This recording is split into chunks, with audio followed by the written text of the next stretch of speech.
Puberty is full of surprises, and one of the first questions boys or even their parents ask is, when does pubic hair start growing? Whether you're curious for yourself, your son, or just want to understand the human body better, today we're going to explain the real science of pubic hair growth and puberty, clearly and respectfully. Welcome to the channel. I'm Dr. Zoe Hartley, and here we break down real health topics in a way that's honest, judgment-free, and easy to understand. Whether you're a parent, educator, or teen yourself, this video will walk you through what happens to the body and when. 1. What is puberty?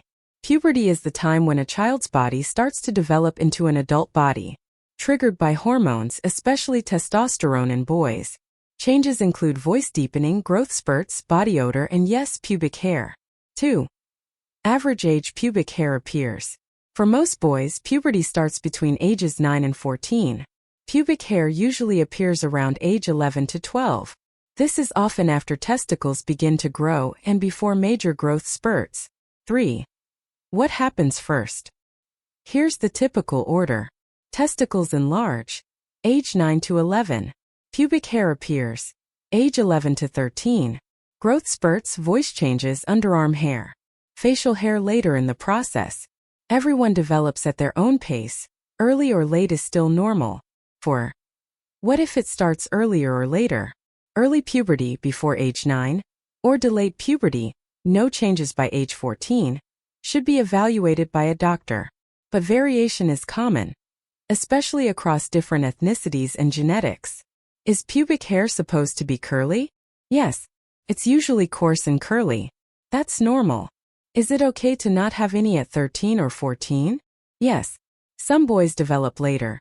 It's perfectly normal unless there are no changes at all by 14 to 15. Is shaving or trimming bad? No, but be careful, skin in that area is sensitive. Hygiene is more important than hair length. Does pubic hair mean I'm fully grown? No. It's just one of the early signs. Full growth takes years after it appears.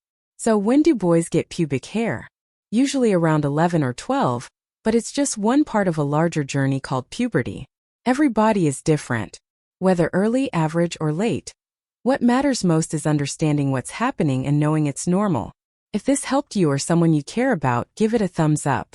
Subscribe for weekly videos on health, hormones, aging, and everything in between explained in a way anyone can understand. And if you're wondering when boys stop growing, check out my next video. It answers that exact question.